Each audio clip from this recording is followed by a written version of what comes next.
es un gusto para mí presentar a Adrián Gorelick,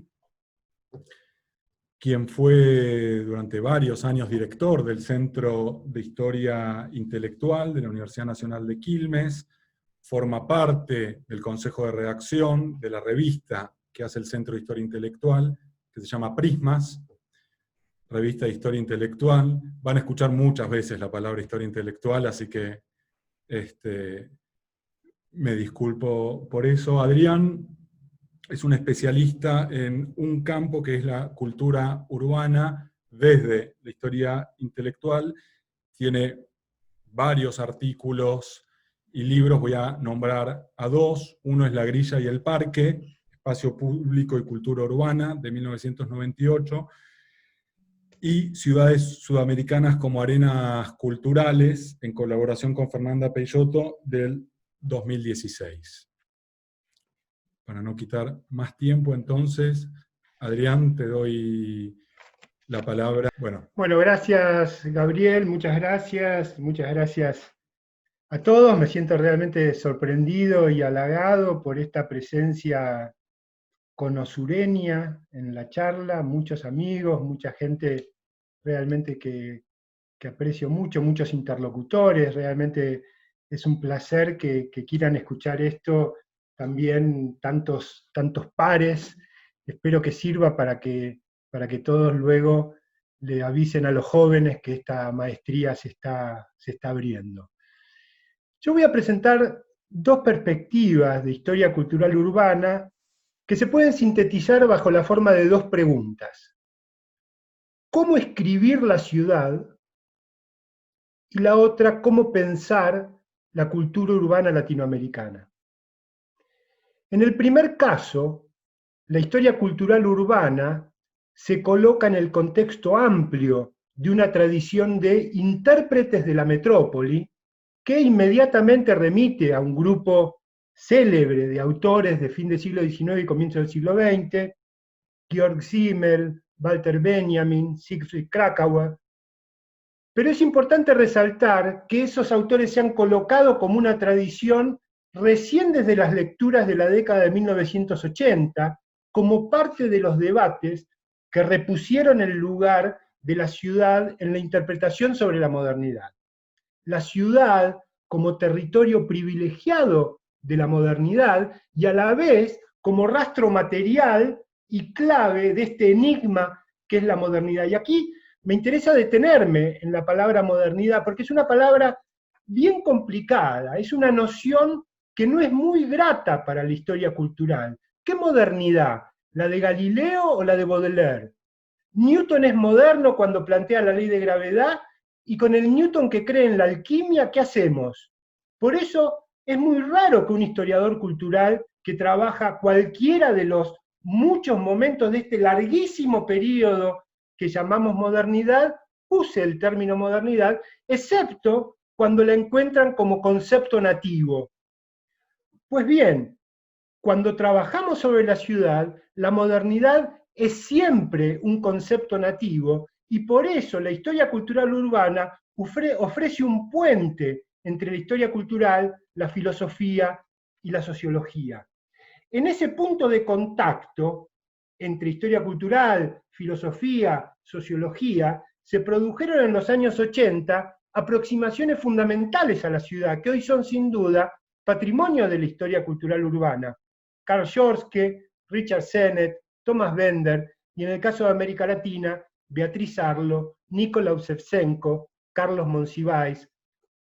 etc. Es una perspectiva esta de historia cultural urbana que se apoya en el trabajo siempre sobre ciudades singulares: Berlín, Nueva York,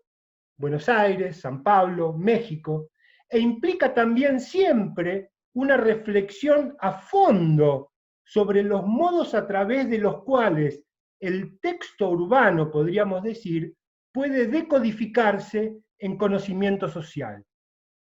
La segunda pregunta, en cambio, ¿cómo pensar la cultura urbana latinoamericana?, busca poner a prueba ese modo de interrogación de la ciudad en una perspectiva de historia urbana latinoamericana, restableciendo un diálogo en el estudio de las ciudades del continente que en las últimas décadas se había perdido. Hecha esta sumaria presentación, tengo que anticiparles que lo que me viene demostrando la experiencia de trabajar sobre ciudades latinoamericanas en los últimos 20 años es que la relación entre ambas perspectivas es muy difícil, al menos en relación con las ilusiones iniciales, es bastante decepcionante. Espero poder dar cuenta de por qué es eso,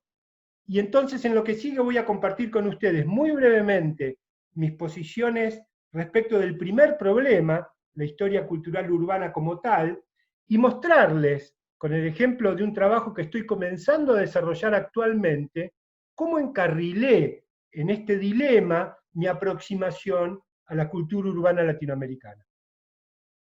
Entonces comenzamos por la historia cultural urbana. Hay muchas maneras de hacer historia de la ciudad y también historia cultural de la ciudad. Yo me orienté hacia un enfoque interesado en iluminar el modo recíproco en que se producen la ciudad y las representaciones sobre ella. Es decir, entender que la ciudad material también es producto de lo que se piensa sobre ella. El problema es que cuando uno enfoca esa relación mutua entre ciudad y cultura, se constituye un objeto de investigación híbrido, marcado por una heterogeneidad radical imposible de reducir a una lógica o de pensar con una teoría. No solo porque se ponen en contacto dimensiones heterónomas de la ciudad material y la vida cultural, por decirlo muy rápidamente y con un ejemplo extremo, de las cloacas a la literatura, sino porque además la ciudad está atravesada por muy diversas temporalidades, desde la larguísima duración de los artefactos urbanos hasta el instante fulminante de la movilización política, pasando por los tan diferentes duraciones de las estructuras sociales, de las identidades culturales, etc. Y a eso hay que sumarle otra dimensión temporal, especialmente complicada para los historiadores, porque las representaciones urbanas alojan una potencia prescriptiva que introduce la cuestión del proyecto, tensionando el objeto de estudio hacia el futuro. Quiero decir, si sabemos desde Maurice Holbach que la ciudad es el lugar por excelencia de la memoria colectiva, al mismo tiempo no nos podemos olvidar que desde Tomás Moro también es el lugar de la utopía. Y este cruce de temporalidades, esta radical heterogeneidad, explica que la comprensión de la ciudad haya estado históricamente fragmentado en el pensamiento social, estudiada y conceptualizada por una multitud de disciplinas, de la topografía a la filosofía, de la medicina al urbanismo, la sociología, la geografía, etc. Y el desafío para la historia cultural urbana es justamente colocar esa fragmentación en el centro de la indagación. En ese sentido, escribir la ciudad implica convocar siempre una reunión precaria e inestable de campos disciplinares que por la propia imposibilidad de compartir postulados teóricos o metodológicos impiden la construcción de una disciplina autónoma. Por eso, más que hablar de historia cultural urbana, como si fuese una subdisciplina específica, con protocolos específicos de investigación, metodológicos, etc., prefiero definir mi trabajo como una perspectiva urbana para la historia cultural. Una perspectiva que organiza una zona de tensión entre enfoques diferenciados que van tomando cuerpo, siempre tentativo y experimental, en lucha con el objeto de conocimiento. Y digo zona de tensión porque lo peor que podría ocurrir es que pensemos que se puede lograr una relación transparente entre todas estas dimensiones, porque no es transparente la relación entre ciudad y sociedad, así como es imprescindible. Para graficar esta cualidad híbrida y fragmentaria de la ciudad, a mí me gusta usar la noción de ciudad análoga. Es una noción. Aquí vamos a pasar a la pantalla. Bien. A mí me gusta usar para graficar esta cualidad híbrida y fragmentaria de la ciudad la noción de ciudad análoga. Para los que no son de arquitectura, que aquí veo que hay muchos, es una noción que tomo de un arquitecto, Aldo Rossi, que la propuso a finales de los años 60 como parte de su propia poética en la reflexión urbanística, buscando mostrar que es imposible desligar del pensamiento sobre la ciudad los elementos de la memoria social, pero también individual, junto a los atisbos de futuro, todos ellos condensados, para Rossi, en monumentos arquitectónicos, cada uno con su propia densidad cultural, técnica y política. Rossi, para graficar esto, armó una tabla que expuso en una bienal, mostrando esta especie de ciudad compuesta por diferentes monumentos arquitectónicos suyos, inventados, existentes, proyectados, demolidos, etc. Para pensar esto, Rossi se había inspirado en un capricho del pintor Canaletto, pintor veneciano, que presenta una escena del puente del Rialto, pero construida con una mezcla de edificios y sitios, algunos existentes, otros imaginados por el arte o la arquitectura, otros que habían existido y estaban demolidos, y Canaletto los dispone todos juntos como si fuera la ciudad existente. Esta juxtaposición de edificios permite entender, por un lado, la larguísima duración en que se resuelve la historia material de la ciudad, pero también el modo en que sus representaciones se superponen ya no solo como arquitecturas, sino como productos socioculturales, resultados de la economía y la política, pero también como figuraciones de ciudad y sociedad. Por eso yo tomo la ciudad análoga como esa escena que hace presente la juxtaposición de los tiempos y los significados, pero también como una figura más general de conocimiento. Yo la uso como una especie de orientación general respecto de lo que yo quiero hacer con la ciudad cuando trabajo con la historia cultural urbana. Yo quiero producir una ciudad análoga, la uso como instrumento analítico que permite capturar la mayor diversidad de componentes de la escena urbana como un montaje atento a la relativa autonomía que cada uno de esos objetos tiene, al mismo tiempo que cada uno tiene una densidad significativa propia, y al mismo tiempo a la tensión mutua que se produce en su convivencia. Voy a poner un ejemplo que proviene de un trabajo mío relativamente reciente, que posiblemente muchos de ustedes conocerán, pero que no lo había tematizado de esta manera, y es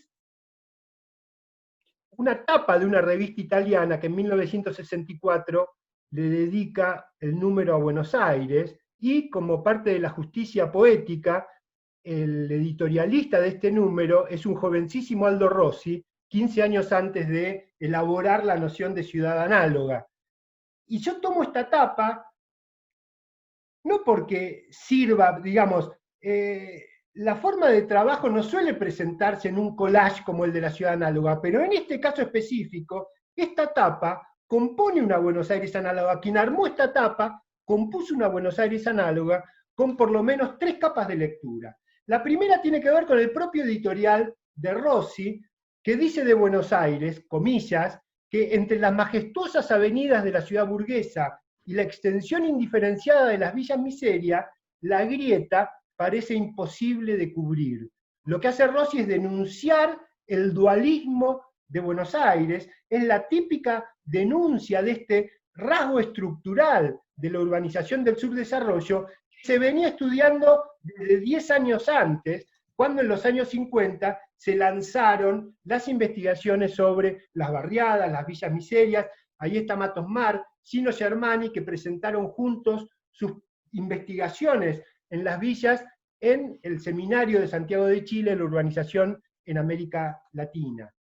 Esta es una, entonces, dimensión, pero la portada, si ustedes ven la portada, en realidad no está contraponiendo lo que dice Rossi, la Villa Miseria con la ciudad real, contrapone la Villa Miseria con el plan, con el proyecto, y el plan que toma es el plan de Le Corbusier, pero que es de 1937, es decir, está contraponiéndolo con un futuro pasado de la planificación.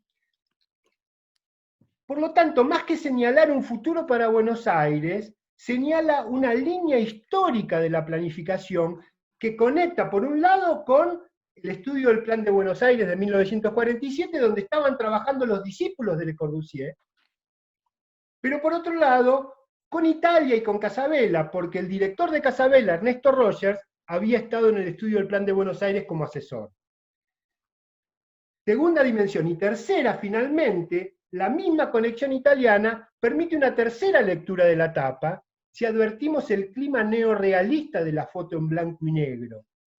Con la denuncia de la miseria, convive ahí una vertiente más asertiva, más positiva sobre la villa, una suerte de vanguardismo populista que celebra el montaje iluminador de lo más arcaico con lo más moderno, la capacidad de ruptura contracultural de los productos espontáneos del mundo popular, y hay que recordar que 10 años antes de este número, la misma revista había hecho un levantamiento fotográfico celebratorio de las viviendas precarias del Dock Sud, en el mismo momento que se produce un estallido de representaciones sobre la Villa Miseria en Buenos Aires, que a uno le hace preguntarse, digamos, qué es lo que estaba ocurriendo con ese artefacto nuevo de la ciudad. Pero no voy a continuar con este argumento que pueden seguir en aquel artículo. La idea es mostrar ese montaje de Casabella como un corte estratigráfico de la cultura urbana de Buenos Aires en su conexión con el mundo, Italia, pero también toda América Latina, que permite trabajar cada una de las vetas de este corte como historias culturales interconectadas entre sí y con el propio desarrollo material de la ciudad. Ahora bien, este tipo de historia cultural urbana implica un trabajo, como ven, en profundidad sobre una ciudad, que es muy difícil trasladar a ejercicios comparativos entre dos o más ciudades. ¿Qué comparar? ¿Cómo se compara? Cuando se hacían los ejercicios comparativos de las ciudades se comparaba la demografía, se comparaba las transformaciones estructurales, pero ¿cómo se comparan toda esta suma de elementos que producen la historia cultural urbana de una ciudad? Y ahí es donde yo tengo que hacer mi confesión que anticipé en el comienzo, que después de 20 años de estudiar las ciudades en América Latina, llego a una conclusión un poco decepcionante, y es que yo puedo estudiar muchas ciudades, pero solo conozco de verdad a Buenos Aires. Es decir, la ciudad con la que he desarrollado el tipo de relación intensa, formada por entendimiento íntimo y distancia crítica, que la propia definición de historia cultural urbana que yo mismo les estoy dando, reclama como requisito para un trabajo interpretativo denso. La noción de interpretación densa, ustedes saben que viene de la antropología, y por eso los antropólogos solían dedicar toda una vida de estudio a una sola cultura. Ojo, yo no estoy diciendo que el historiador urbano está condenado a su propia ciudad, en absoluto. Digo que podría hacerlo con cualquier ciudad, como los antropólogos lo hacen con cualquier cultura, pero precisaría muchísimo tiempo de inmersión empática en esa otra ciudad. Lo cierto es que esta forma de inmersión intensa en una ciudad entra en fuerte tensión con el intento de abordar la escala latinoamericana. Y no solo por razones instrumentales.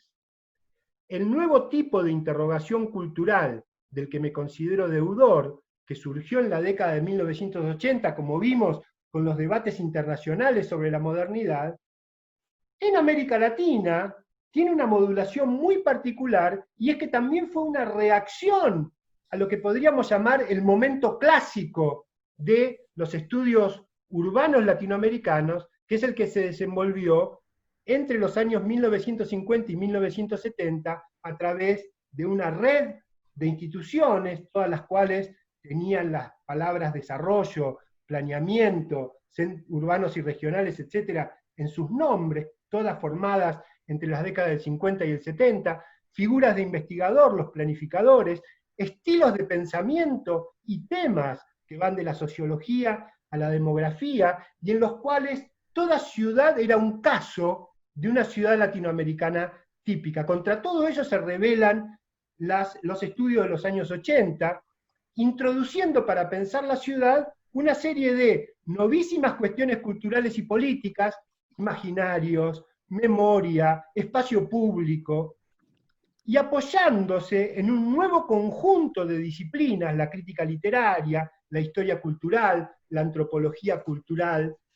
etc.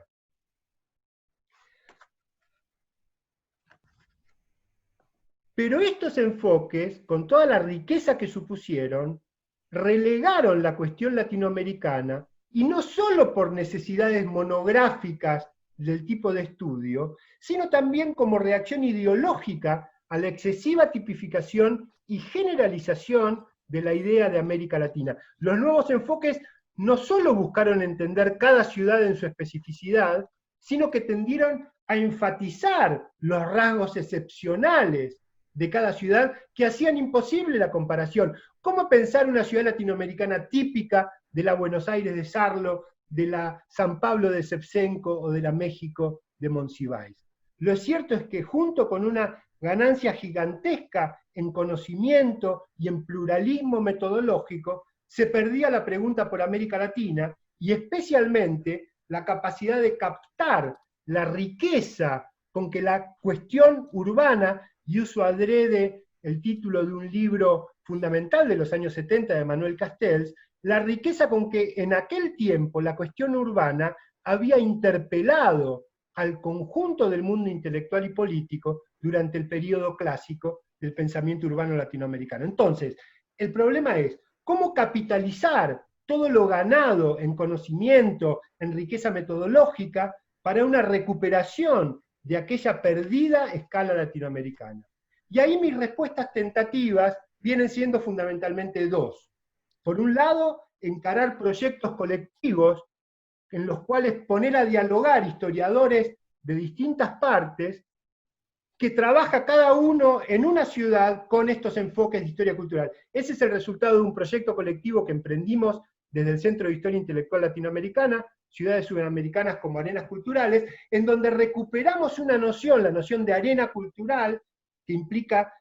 ver a la ciudad como campo de lucha y germinación cultural, de un historiador muy especial, Richard Morse, que es justamente una figura de transición entre aquel tiempo y el nuestro, y por eso nos parecía doblemente interesante. La otra tentativa viene siendo encarar una investigación sobre el propio momento clásico del pensamiento urbano latinoamericano, aunque ya no en los términos de una historia cultural urbana, que por todo lo que dije antes sería imposible, sino de una historia intelectual del pensamiento sobre la ciudad, capaz de reconstruir la trama de conexiones específicas, contactos personales e institucionales, viajes y transculturaciones de personas e ideas que convirtieron a las ciudades latinoamericanas durante todo ese ciclo que va desde la década de 1940-50 hasta la década de 1970, comienzos de 80, en un territorio de experimentación transnacional. La investigación se llama La ciudad latinoamericana, entre comillas, como figura de la imaginación social del siglo XX. Muchos de ustedes han escuchado clases, cursos, y han leído cosas que yo ya vengo publicando, y esto está a punto de convertirse en un libro. Por eso no voy a hablar de este proyecto, sino para terminar la segunda parte de la charla, voy a hablar de uno que estoy emprendiendo ahora, y que forma parte de una empresa similar al de Ciudades Sudamericanas. Es un proyecto colectivo que estamos realizando en el Centro de Historia Intelectual que se llama Las Identidades de América Latina, pensando las identidades justamente en plural como una construcción cultural que va cambiando en el tiempo, y eso es lo que vamos a estudiar con los instrumentos de la historia intelectual. Y dentro de ese proyecto, yo tengo como investigación específica la que habla de la ciudad y el campo en la interrogación sobre la identidad latinoamericana. Este tema, por supuesto, tiene fuertes vínculos entre lo que vimos tanto de Buenos Aires con la Villa Miseria, como lo que vimos del momento clásico, porque en ese momento clásico la Villa Miseria fue vista como una especie de incrustación del campo en la ciudad, y las migraciones rural-urbanas, el gran tema de América Latina en las décadas del 40, el 50 y el 60, que justamente son las que le dan origen a las villas miserias, las barriadas, los cantegriles, etcétera, en todas nuestras ciudades desde los años 40, eso fue el gran tema del pensamiento urbano clásico, que vio en esas migraciones la causa de aquella dualización de la que hablaba Aldo Rossi, que de alguna manera caracterizó diferencialmente la ciudad latinoamericana, el dualismo estructural. Por otro lado, el tema de la ciudad y el campo, por supuesto, tiene un antecedente maravilloso en el mismo origen de los estudios culturales, como es el libro de Raymond Williams, y en América Latina los trabajos de José Luis Romero. Pero aquí mi problema es diferente. Es tratar de entender los significados del campo y la ciudad en su capacidad de representar una esencia latinoamericana. Insisto, yo no voy a responder cómo representan esa esencia, sino tratar de entender por qué y cómo en algunos momentos, para muchos, lograron representarlo. Y lo primero que hay que entender para ello es que en América Latina, campo y ciudad no funcionaron solo como dos estilos de vida a la manera de Raymond Williams, o dos ideologías a la manera de José Luis Romero, sino como dos universos que definen diferentes regímenes de realidad. Esto tiene que ver con el origen colonial exógeno de la ciudad, una ciudad que se monta desde afuera, con una cultura desde afuera que no representa la realidad local, y eso definió para siempre una especie de tipología, en donde la ciudad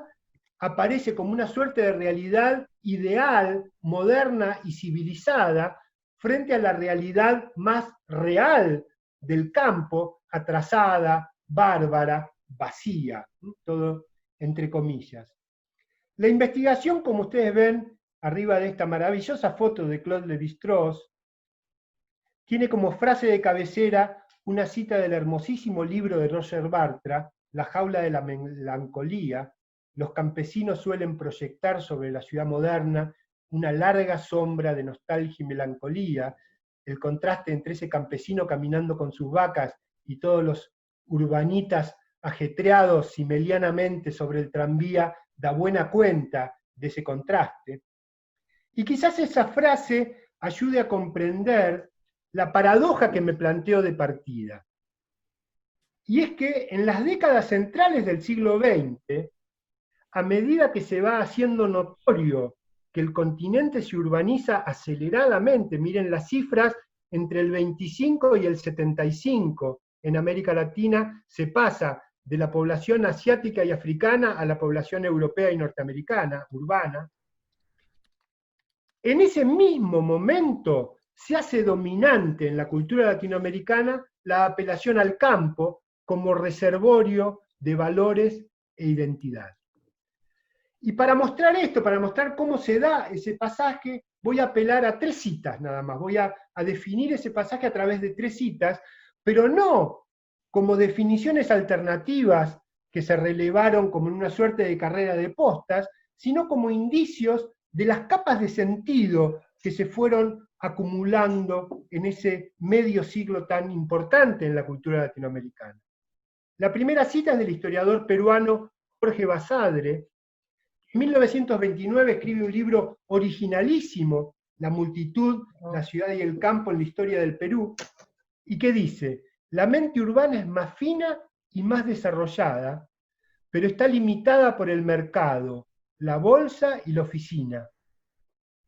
La mente rural es más lenta, pero es más vital, pues se orienta al crecimiento de la vida.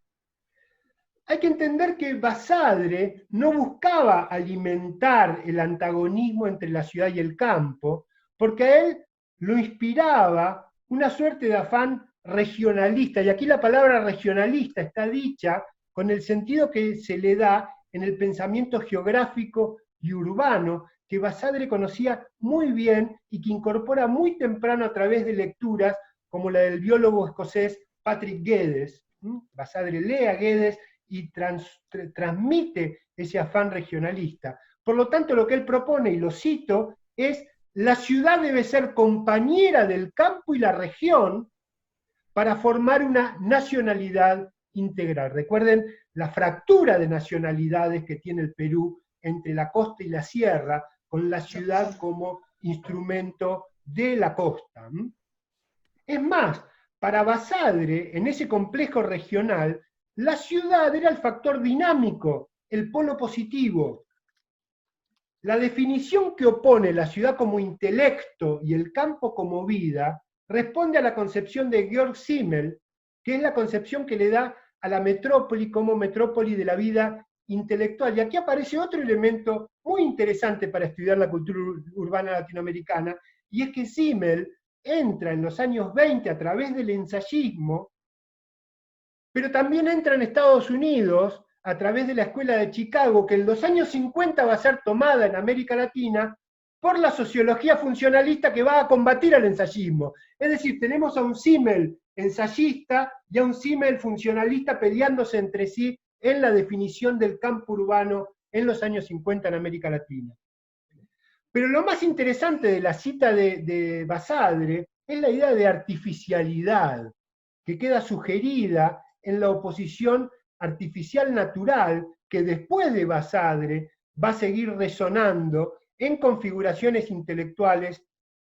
ya muy poco favorables al polo urbano. La artificialidad para estas nuevas configuraciones es el sino de una ciudad que nació como instrumento colonizador, un artefacto impuesto por una voluntad racional y extraña a las lógicas históricas propias de la región. Es decir, lo contrario de las ciudades orgánicas, que eran el modelo para todo el pensamiento geográfico y urbano internacional de las ciudades medievales.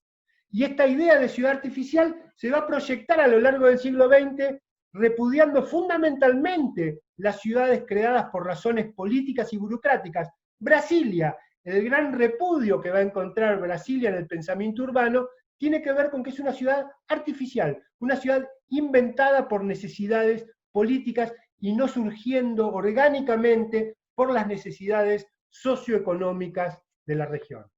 Pasemos a la segunda frase. Luis Alberto Sánchez, también peruano como Basadre, pero distinto, muy distinto, es un típico latinoamericanista a fuerza de exilios. Ustedes saben que el latinoamericanismo se construyó en América Latina a través del exilio, y que en los años 40 estaba escribiendo esto en Chile. La ciudad conservó y conserva en grado sumo el espíritu colonial de sumisión a lo exótico, mientras que en el campo, pese a la violenta interferencia de las capitales imperiales y caciquiles, supervive un vigoroso hálito de independencia espontáneo, surgido desde abajo, sin intermediarios, ¿no? Sánchez introduce una nueva dicotomía, la que ve a la ciudad sometida a los cantos de sirena de un cosmopolitismo disolvente, mientras el campo latinoamericano, a pesar de que allí se concentró históricamente la violencia de los intereses imperiales, el capital y la política, el campo latinoamericano siempre tiene una pulsión independiente, espontánea, ¿no? Espontánea, orgánica, desde abajo, que define un territorio espiritual propio. Es una contraposición de enorme difusión en las décadas de 1930 y 1940, que modula libremente la oposición del país falso contra el país real, con que el nacionalismo francés había establecido la antinomia entre el mundo rural provinciano, la Arcadia del mundo rural provinciano, y la Babel del mundo metropolitano. De todos modos, Sánchez muestra una diferencia fundamental entre el resto de los que apelaban a esa concepción entre nosotros, y es que él no veía al interior como salvaguarda de las tradiciones coloniales, sino por el contrario, como su antagonista irredento, el antagonista de las tradiciones coloniales. Y viceversa, con su idea de las ciudades como centros de comando y focos de desnaturalización de las culturas regionales, él logra unir en su historia el periodo colonial con el independiente, enlazándolos a través de una especie de constante que continúa y se fortalece hasta el presente. Y esta idea modifica de raíz las representaciones de la historiografía liberal, que veía los roles emancipadores de la ciudad frente a la opresión colonial, y las visiones como la de Sánchez van a marcar todas las lecturas de las ciudades latinoamericanas de la segunda mitad del siglo XX. Finalmente,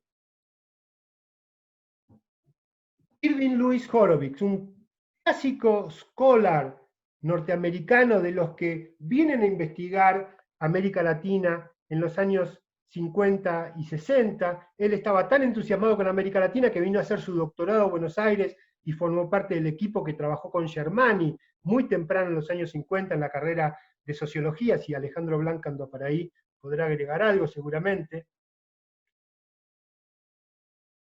Y dice, en términos políticos, la ciudad se convierte en el área reformadora y el campo se vuelve la zona revolucionaria. La ciudad latinoamericana es el centro de la reforma, es la representación de las necesidades y las ambiciones de las clases medias. El campo, en cambio, continúa siendo la expresión polarizada de la reacción y la revolución, de las soluciones totales para los problemas totales. Esta frase presenta algo novedoso vinculado directamente a la experiencia de la Revolución Cubana, y es que en América Latina la revolución viene del campo. La ciudad es ahora el espacio de la cooptación reformista que los sectores medios ejercen sobre los sectores obreros, que se suman así al conformismo del ascenso social. Hay que recordar que en este vocabulario de la época, el reformismo ha dejado de ser una opción ideológica legítima y se ha convertido en abdicación o disimulo táctico. Es decir, reforma es un anatema, no es ya una caracterización ideológica. Y se vincula muy directamente con las clases medias. Ambas en la ciudad buscan amortiguar la lucha entre las clases, el conflicto social, mientras que en el campo se acumulan las razones para el conflicto, así como la voluntad de empujar el conflicto hacia, como dice Horowitz, las soluciones totales para los problemas totales, ¿no? Una frase tan pegadiza que podría formar parte del cancionero latinoamericano de entonces, el que no cambia todo, no cambia nada, etcétera, etcétera. La ciudad versus la revolución o la reacción. En esta doble y extrema posibilidad que se abre en el campo, me interesa destacar, y esto sí, para terminar, la fuerte analogía que presenta con el modo en que Ángel Rama iba a conceptualizar la operación transculturadora. Recordemos, la operación transculturadora es el momento superior en la elaboración de una literatura latinoamericana. Para él, los autores transculturadores, Rulfo, Arguedas, Guimarães Rosa, García Márquez, son representantes cabales del sistema cultural de las regiones interiores de las que proceden, son los herederos plásticos del regionalismo literario, y gracias a esa proveniencia de la región interior, pueden elaborar en sus obras el impacto modernizador que les llega de las capitales cosmopolitas, absorbiéndolo, transformándolo completamente, permitiendo ahora el redescubrimiento y la revitalización de rasgos desactivados del acervo tradicional. El impulso vanguardista se encuentra en estos autores transculturadores, imbricado con revolución y reacción, una visión patricia y con la idealización, dice Rama, de una concepción aristocrática del mundo. Revolución y reacción. La diferencia fundamental entre la operación transculturadora y la frase de Horowitz es que la operación transculturadora no tiene que optar entre revolución o reacción, sino que puede aprovechar las ventajas del atraso y las ventajas de lo moderno. Esa vieja aspiración vanguardista y revolucionaria que encontró en la Revolución Rusa su principal ejemplo y que fue largamente discutida y pensada en América Latina. Así, usando con astucia las armas del enemigo, es decir, la ciudad cosmopolita, las regiones interiores podrían sacarse de encima el yugo histórico ejercido por las ciudades capitales, ese yugo histórico que ahora se conceptualizaba como colonialismo interno, y podríamos ver cómo toda la ciudad letrada cabe en esta visión de colonialismo interno que va a usar Ángel Rama. Bien, ya nos extendimos demasiado, creo que queda claro por qué decía que es imposible usar los criterios de la historia cultural urbana tal cual yo la entiendo para enfocar los problemas de la cultura urbana latinoamericana, y cómo esta implica no solo un cambio de escala, sino la construcción de un objeto de investigación enteramente diferente, con protocolos de investigación enteramente diferentes. Aunque, y es lo único que me permito abrir como posibilidad, también quizás hayan advertido que la ciudad latinoamericana funciona en mi trabajo también como una ciudad análoga, compuesta no solo de monumentos arquitectónicos, sino de instituciones, acontecimientos, lenguajes disciplinares, debates ideológicos, procesos económicos sociales, que deben ser dispuestas en un cuadro común para entender su mutua activación en cada momento, y esto quizás abra un camino posible de vinculación entre la historia cultural urbana y el tipo de historia intelectual del pensamiento urbano que estoy tratando de formular. Muchas gracias.